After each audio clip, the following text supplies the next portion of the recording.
प्रणाम।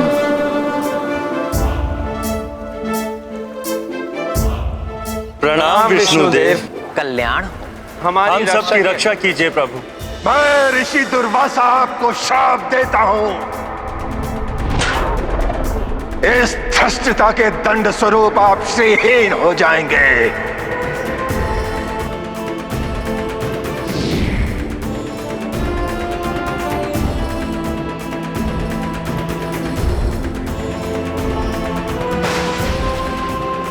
मुझे आपकी चिंता का कारण ज्ञात है, परंतु इसका निदान स्वयं श्री लक्ष्मी जी के देवलोक में पुनरागमन से ही संभव है।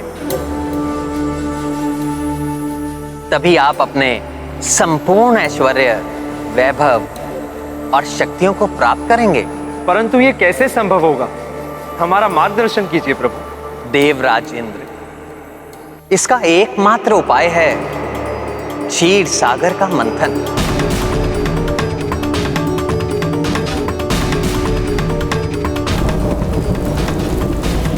जिससे आप अनेक दिव्य एवं बहुमूल्य निधियों के साथ अमृत भी प्राप्त करेंगे। आप अमरत्व के भागी होंगे। हे प्रभु, आपके आदेश का पालन हम सभी देवताओं के लिए परम कर्तव्य है। देवलोक पर छाए संकटों के बादलों से उसे मुक्ति दिलाने के लिए हम हर संभव प्रयास करने के लिए तत्पर हैं। परंतु प्रभु, क्षीर सागर का मंथन कैसे होगा? क्षीर सागर का मंथन इतना सहज नहीं है देवराजन। उसके लिए आप देवताओं की उपस्थिति पर्याप्त नहीं। इसमें असुरों और दैत्यों का सहयोग भी चाहिए।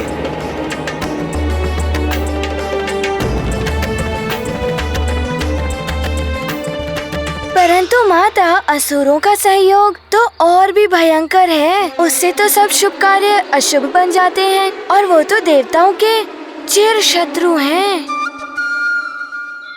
वो देवताओं की सहायता क्यों करते भला? ऐसे ही अनेक प्रश्न भी देवताओं के हृदय में भी थे।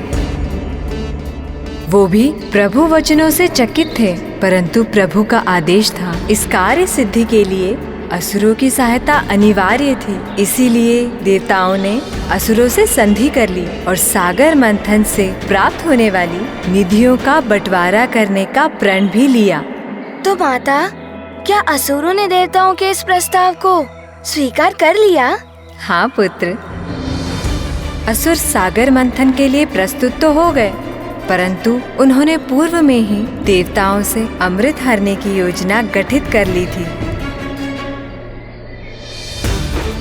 इसका अर्थ है माता, उन्होंने अपनी आसुरी स्वभाव के अनुसार उस महामंथन में भाग लेने के पूर्व ही महाषड्यंत्र भी रच लिया था। पुत्र, शत्रु, मित्र और सहभागी को तो कोई भी छल सकता है, परंतु कण कण में व्याप्त सर्वव्यापी सर्वज्ञाता प्रभु को छलने की सामर्थ्य भला किसमें है?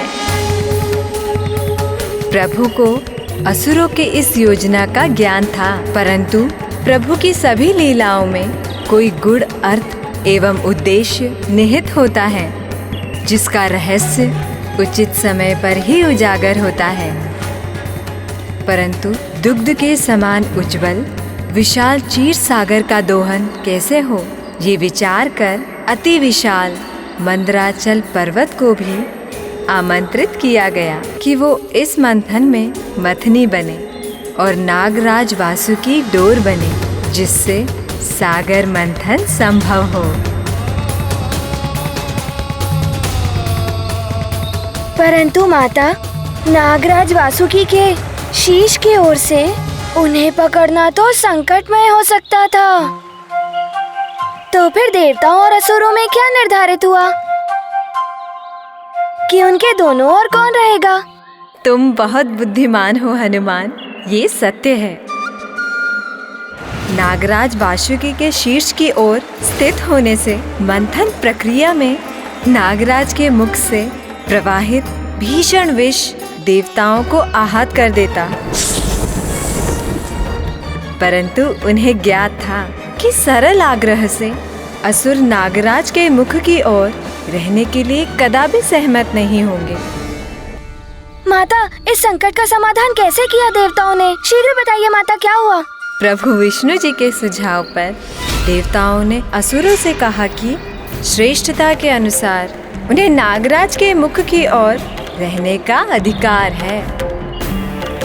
असुरों ने इसे अपना अपमान माना और हट करने लगे कि यदि उन्हें ये अधिकार नहीं मिला तो वे सागर मंथन में भाग नहीं लेंगे।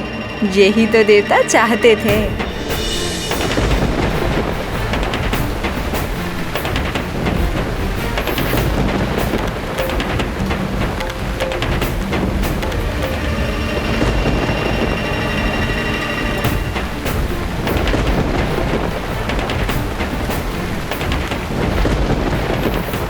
देखा, हमारी विजय हुई।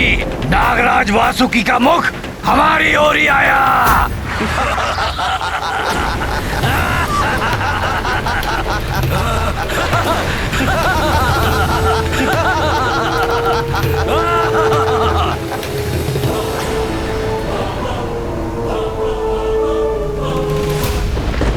इसीलिए कहते हैं शक्ति के साथ बुद्धि का होना आवश्यक होता है, क्योंकि बुद्धि बल पर सदैव भारी पड़ती है। परंतु माता, ये सब नियत होने के पश्चात क्या हुआ? फिर वो दृश्य उत्पन्न हुआ जिसका शब्दों में वर्णन असंभव है। देवताओं और असुरों ने मिलकर क्षीर सागर का मंथन प्रारंभ किया। महानतम बलि की, महानतम बलि की, महानतम बलि की।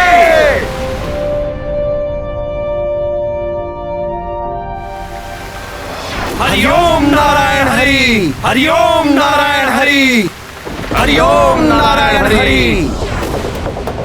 हरिओम नारायण हरि, नारायण हरि। मंथन आरंभ करो।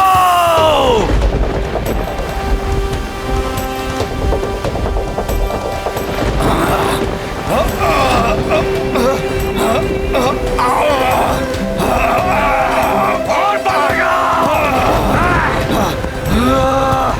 हरिओम नारायण हरि, हरिओम नारायण हरि, हरिओम नारायण, हरिओम नारायण हरि, नारायण हरि, हरिओम नारायण हरि, हरिओम नारायण हरि, हरिओम नारायण हरि।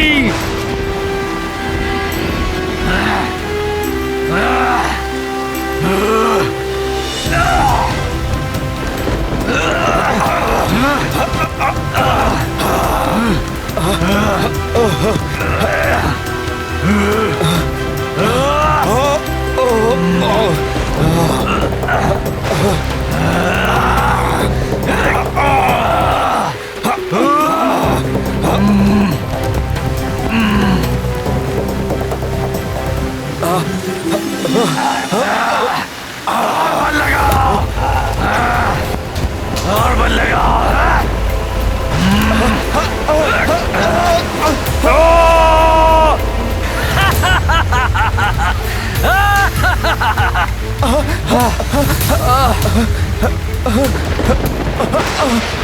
सागर मंथन के लिए ये किस पर्वत का चुनाव किया है इन देवताओं ने? कोई और सबल पर्वत लाना चाहिए था जो जल में भी स्थिरता से रह पाता। दिव्य मंत्राचल पर्वत की सामर्थ्य पर संदेह उचित नहीं है। बल लगाओ।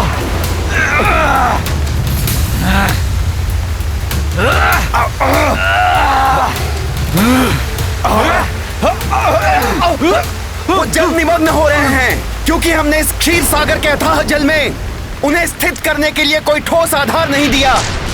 हमारा श्रम और समय व्यर्थ करने से पूर्व ये सोच विचार करना चाहिए था देवताओं।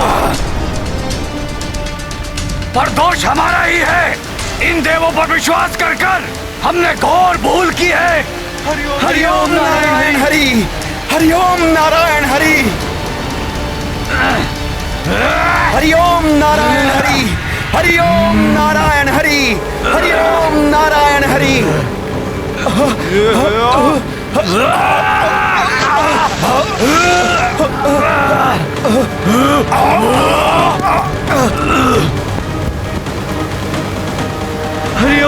हरि, हरि ओम नारायण हरि, हरि ओम नारायण हरि, हरि ओम नारायण हरि। ये मंदराचल पर्वत तो क्षीर सागर में समाता जा रहा है।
माता, ये तो घोर अनर्थ का संकेत था। परंतु माता, प्रभु विष्णु जी की इसमें क्या भूमिका थी? उन्होंने कूर्मावतार क्यों धारण किया? हनुमान, मंथन प्रारंभ होने पर विशाल मेरु पर्वत क्षीर सागर के अतल जल में समाने लगा। तब प्रभु विष्णु जी ने कूर्म रूप लेकर उस पर्वत को अपनी पीठ पर टिकाकर सागर मंथन को संभव बनाया। उस समय देवताओं की सहायता के लिए स्वयं प्रभु विष्णु जी ने कूर्म अवतार धारण किया ना? हाँ पुत्र, मंत्राचल पर्वत के साथ समस्त देवता भी जल में खींचे जा रहे थे। उन पर घोर संकट छाया था। तब उन्होंने एक स्वर में भगवान विष्णु की स्तुति आरंभ कर प्रभु का आवाहन किया।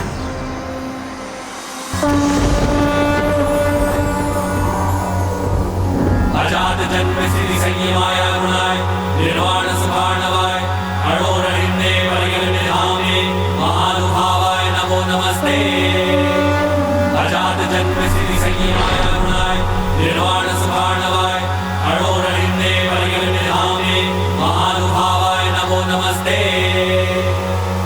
रूपं तव तत्पुरुषस्य बीजं श्रेयो निर्विवेदितान्तिकेण योगेन धातः सरस्ति लोकान् पश्यामि मुष्मिन् भविष्यभूतो।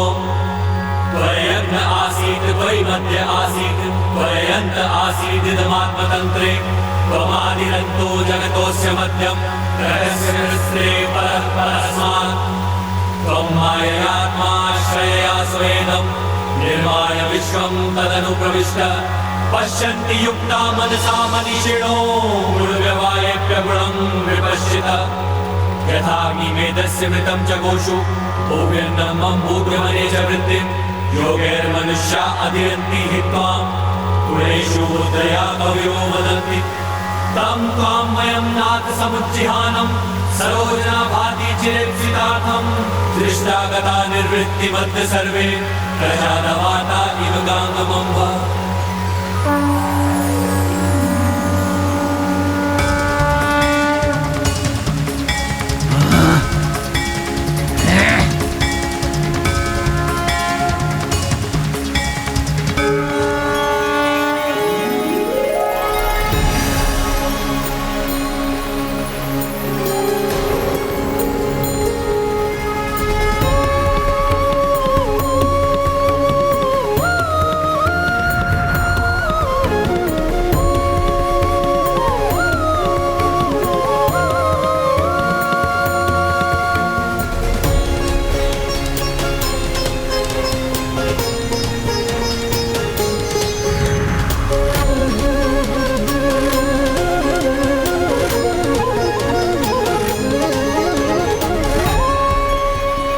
प्रणाम प्रभु नारायण।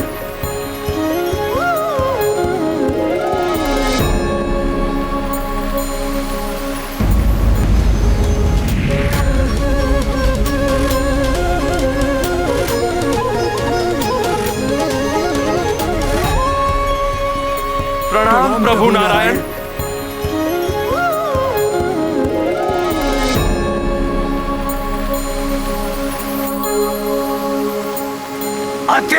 विचित्र बात है, ये कच्छप पंछियों की भांति आकाश में विचरण कर रहा है, परंतु देवता इसे देखकर इतने प्रसन्न क्यों हो रहे हैं?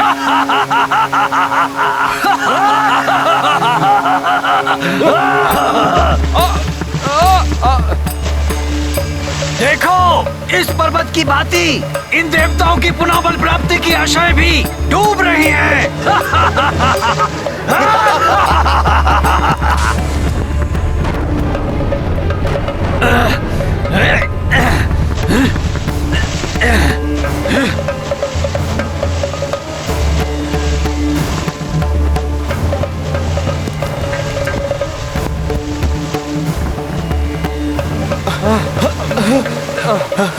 मूर्ख है ये देवता, और उससे भी मूर्खतापूर्ण है इनकी ये योजनाएं।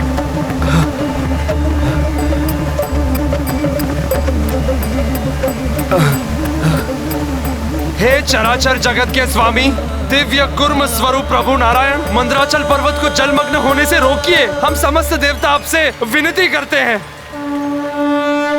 मंदरा रसातल डूबत जाई, देव असुर सब जल में समाई। सूर तब हरि अरज लगाए, कूर्म रूप धरि विष्णु आए। भीम काय किए जब आकारा, पाए मंदरा चल आधारा।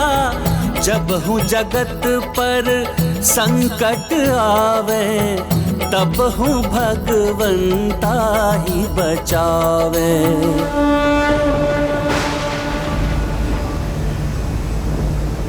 चलो यहाँ से, यहाँ हमें कोई सफलता प्राप्त नहीं होगी। चलो।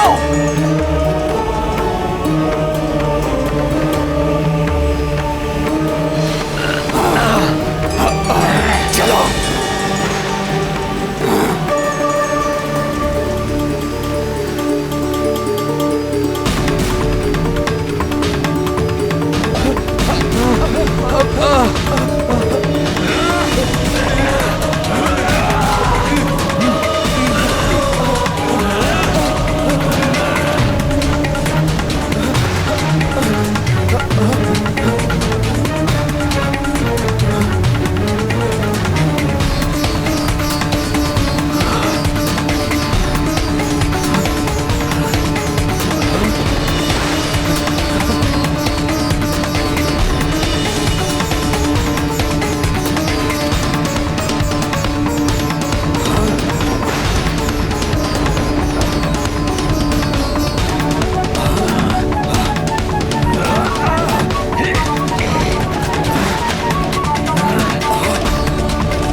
ओम श्री हरि नारायण।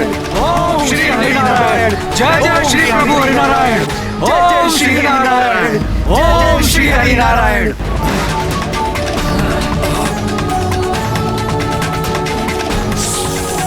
ओम श्री हरि नारायण। ओम श्री हरि नारायण। जय जय श्री प्रभु हरि नारायण। जय जय श्री नारायण।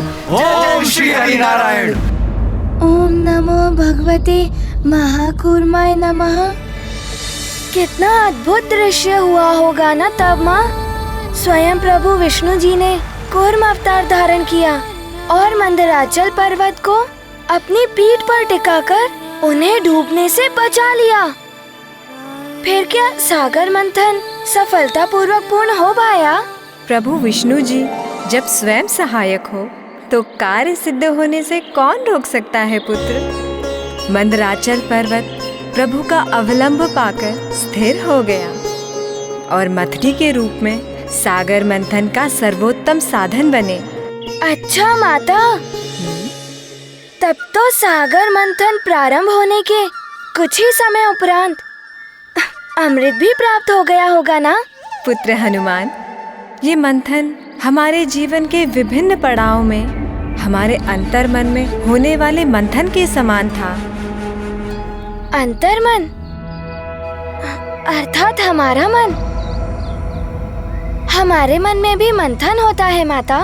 हाँ पुत्र, नागराज वासुकी रूपी हमारी इच्छाएं सागर मंथन के देवताओं और दानवों के समान है। हमारे मन में बसी अच्छाइयों और बुराइयों के बीच झूलती रहती है और मन की गहराई में छुपे अनेक विचारों और भावनाओं को ऊपर ले आती है। सर्वप्रथम उत्पन्न अशुभ विचारों को त्यागने से हमारे मन में अमृत रूपी पवित्र विचार शेष रहते हैं, जो हमें जीवन में आत्मिक शांति और परम संतोष देते हैं। इसका अर्थ है सागर मंथन में सर्वप्रथम अशुभ एवं हानिकारक वस्तुएं प्रकट हुई। हाँ, इतनी भयंकर वस्तु पुत्र जो समस्त संसार का विनाश कर सकती है।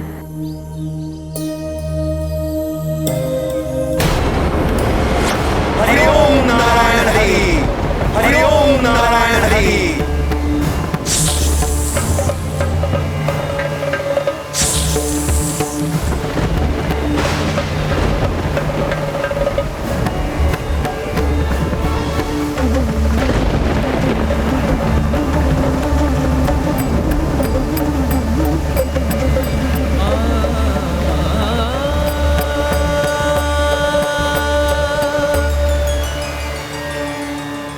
कठिन परिश्रम और प्रयत्न करने वाले को ही सच्ची सफलता प्राप्त होती है।